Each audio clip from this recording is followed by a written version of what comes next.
अस्सलाम वालेकुम। आज हम वुमेन इंटरनेशनल डे पर बात करेंगे। वुमेन इंटरनेशनल डे औरतों का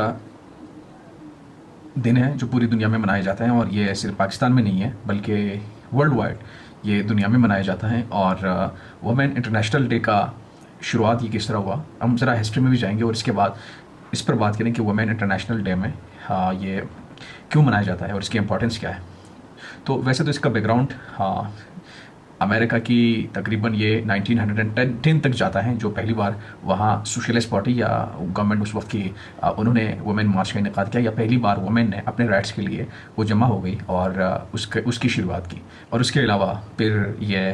मुख्तलिफ कम्युनिस्ट पार्टी की अगर आप लोग बात करें चाइना में या रशिया में, इसी तरह वहाँ भी ये इसका तसलसल जारी रहा। मुख्तलिफ लेवल पे लोग इकट्ठा हो गए, स्पेशली लेडीज़ वुमेन, और वो अपने हक़ के लिए जमा होकर वो अपने राइट्स की डिमांड कर रहे थे जो उनको नहीं मिल रहा था उस वक्त। या इसके अलावा जो फिर यूरोप में ये चीज़ शुरू हो गई। और लेकिन एक बात है कि ग्लोबली ये नहीं रहा जो मैं आप लोगों को बता रहा हूँ, जो पहले अमेरिकन हिस्ट्री या फिर रशियन या फिर चाइनीज़ या फिर यूरोप में जब ये चीज़ आ गई पहली बार के औरतों को वोट देने का हक हासिल होना चाहिए वगैरह वगैरह। तो ये खैर इस वक्त की चीज़ें हैं। लेकिन आजकल की जो सीन है, जिस तरह के आप लोग जानते हैं कि आज वुमेन डे है, वुमेन इंटरनेशनल डे, औरत मार्च। और ये मनाया क्यों जाता है, असल बात ये है कि वुमेन डे इसको सेलिब्रेट क्यों किया जाता है। और इंटरेस्टिंग बात यह है कि कई मुल्कों में कई ममालिक में वुमेन इंटरनेशनल डे के दिन या पब्लिक हॉलीडे मनाया जाता है, यानी कि छुट्टियों के दिन। जिस तरह के हमारे मुल्क में जो कायद-ए-आज़म डे मनाया जाता है, उनकी बर्थडे पे छुट्टी होती है, आम तातील होती है पाकिस्तान में। तो इसी तरह मुख्तलिफ कई ममालिक में वुमेन डेज़ के दिन आज 8 मार्च को छुट्टी का दिन होता है। और इसकी अभी हम जो इम्पॉर्टेंट चीज़ें मंगाएंगे वो है क्या कि वुमेन डे मनाया क्यों जाता है। ये इसलिए कि जो इज़ अकॉर्डिंग टू वुमेन मार्च के औरतों पर तशद्दुद बंद किया जाए। जिस तरह के हमारे मुल्क में पाकिस्तान में और ख़ासकर हमारे सूबे में और ख़ासकर हमारे पहाड़ी इलाकों में औरतों पर तशद्दुद या औरतों की हुकूक को छीनना, ये मेरे ख्याल में अगर कोई कह रहा है कि ऐसा नहीं है तो वो या तो झूठ बोल रहा है, और अगर झूठ नहीं बोल रहा है तो उसका कोई अपना ही पॉइंट ऑफ व्यू होंगे। लेकिन खैर मेरा भी इस व्लॉग में, इस वीडियो में मेरा मकसद बिल्कुल भी ये नहीं है कि मैं वुमेन मार्च के हक़ में हूँ या उसके हक़ में नहीं हूँ। लेकिन मैं ये एक बात ज़रूर ऐड करना चाहूँगा कि अगर किसी चीज़ से दूसरे लोगों का दिल दुखता है, किसी को तकलीफ़ पहुँचती है, किसी की दिल आज़ारी होती है, तो वो चाहे रिलीजियस एक्सट्रीमिस्ट करे या लिबरल एक्सट्रीमिस्ट करे, तो दोनों चीज़ों में ये मेरे ख्याल में काबिल कबूल नहीं होना चाहिए। तो कहने का मकसद ये है कि जो लोग औरतों के मार्च में शिरकत करके ऐसे प्ले कार्ड उठाते हैं जिससे मजहबी लोगों की या आम लोगों की या जिस किसी की भी दिल आज़ारी होती है, उनके दिल को ठेस पहुंचता है या जो भी होता है, तो मेरे ख्याल में अगर वो अपने जो जायज़ हकूक़ हैं, उनके कॉन्स्टिट्यूशनल हकूक़ हैं, या उनकी जो मजहबी हकूक़ हैं, हमारे इस्लामिक हकूक़ हैं उनकी, तो वो अगर दूसरे किसी तरीके से मनवा सकते हैं तो बेहतर बात है कि किसी की दिलजारी के बगैर वो उस तरह मनाए जाएँ। अच्छा, इसके अलावा पसंद की शादी जो होती है, जो बच्चों की, औरतों की, उनकी इस्लामिक राइट्स हैं, उनकी इस्लामी हकूक़ हैं, उनकी कॉन्स्टिट्यूशनल राइट्स हैं कि एक लड़का जिस तरह अपने लिए अपने मर्ज़ी के लड़की से वो शादी करते हैं, इसी तरह एक लड़की को भी इस्लाम के मुताबिक ये उनको हक़ हासिल है कि वो एक कौन से लड़के से शादी करना चाहते हैं या फिर वो अपने पसंद का इजहार करते हैं। तो हमने अपने कल्चर में ये कुछ इस तरह डिफ़ाइन किया है कि अगर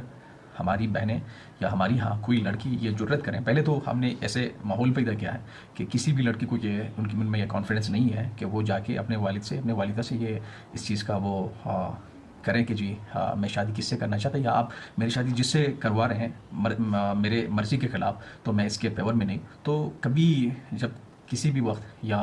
मुश्किल से कोई एक दो लड़की इस बात की वो जुर्रत ज़ाहिर करें कि जी नहीं, हम ऐसा नहीं कर रहे हैं, ये हमारी लाइफ है, कि बाद में हम किसके साथ रहना चाहते हैं, किसके साथ पूरी ज़िंदगी रहना चाहते हैं, तो मेरे ख्याल में बेहतर भी ये है। इसीलिए तो हमारे नबी सल्लल्लाहु अलैहि वसल्लम ने इस पर एक क्या कहते हैं डिटेल से उसने उन पर की है, मुख्तलिफ़ हदीस हैं या कुरान मजीद की मुख्तलिफ़ आयतों से ये बात हमें वाज़ेह की है कि जी औरतों को, लड़कियों को यह हक़ हासिल है कि वो किसके साथ रहना चाहते हैं और किसके साथ नहीं रहना चाहते। तो मुसीबत और बदकिस्मत यह है कि इस चीज़ पर डिस्कशन करना भी जुर्म है, और बहुत कम होते जाते हैं इस चीज़ पर डिस्कशन होते हैं कभी कभार। तो यही वजह होता है कि हमारे नौजवानों को, हमारे बहन भाइयों को इस बात का इल्म नहीं रहता कि हमारी इस्लामिक राइट्स क्या हैं और हमें कौन कौन सी हुकूक दिए गए हैं। तो इन हुकूक से बेखबर रहने की वजह से कभी कभार ऐसे हो जाते हैं कि चीज़ें कत्लों तक चली जाती हैं। भाई अपने बहन पर गोली चलाता है, बाप अपने बेटी पर गोली चलाते हैं, या फिर मुख्तलिफ़ वारदात में। और ये फिर कभी कभार ऐसा होता है कि यही लोग हमारे भाई लोग जो इतने इतने एग्रेसिव बन जाते हैं कि इतने वो पर तशद्दुद कत्ल करते हैं लोगों का, जो मेरे ख्याल में कहना भी मुनासिब नहीं लगता। तो जब ये सारी चीज़ें हैं, अगर हम एक तरफ औरत मार्च के ख़िलाफ़ अगर हम बात कर रहे हैं, तो मेरे ख्याल में ये हर किसी कॉन्स्टिट्यूशनल राइट्स हैं कि वो फ्रीडम ऑफ एक्सप्रेशन में वो क्या कहना चाहते हैं, और वो साथ साथ उनकी रिस्पॉन्सिबिलिटी भी बनती है कि इसके अलावा हम अपने सोसाइटी से अपने आप से ये सवाल करें कि क्या हम औरतों को, क्या हम लड़कियों को उनका एजुकेशनल राइट्स, तालीमी हक़ उनको देते हैं या फिर नहीं। तो यहाँ तक अगर आप लोग बात करें तो एक तो पाकिस्तान में जो हमारी जो लिटरेसी रेट हैं वो मे बी 60% या उसके ऊपर नीचे होंगे। और इसमें भी इंटरेस्टिंग बात यह है कि जो रूरल एरियाज़ हैं वहाँ तो ये लिटरेसी रेट जो है, तालीमी शरह जो है, ये कुछ मेरे ख्याल में 10% भी होते हैं। ऐसी इलाकों में ऐसे इलाके भी होंगे जो जहाँ 10%, 5%, 15%। तो इस्लामाबाद या फिर दूसरे जो मेंस कैपिटल हैं वहाँ ये रेशो, ये रेट्स 90% भी होते हैं। तो इस चीज़ की हमें खुद से पूछना चाहिए कि जो एजुकेशनल राइट्स हैं, कॉन्स्टिट्यूशनल राइट्स हैं, वो क्या हम देते हैं औरतों को, लड़कियों को। तो मेरे ख्याल में ये बहुत ही जायज़ बात होगी। अच्छा, इसके अलावा जो पसंद की शादी की हमने बात की थी, कि आप 15 साल लड़की का 60 साल एक बूढ़े शख्स के साथ ज़बरदस्ती शादी करवाना, तो ये कौन सा इंसाफ है। या फिर वो फिर लड़की जब ये सोच रहे हैं कि जी मुझे किस चीज़ से गुजरना पड़ रहा है या सिचुएशन का सामना है, तो इस वक्त भी हम उसका वो कैसे इत्माम कर लेते हैं या उनके लिए ऐसे ही और भी चैलेंजेस बढ़ाते हैं कि वो हम सोच भी नहीं सकते हैं।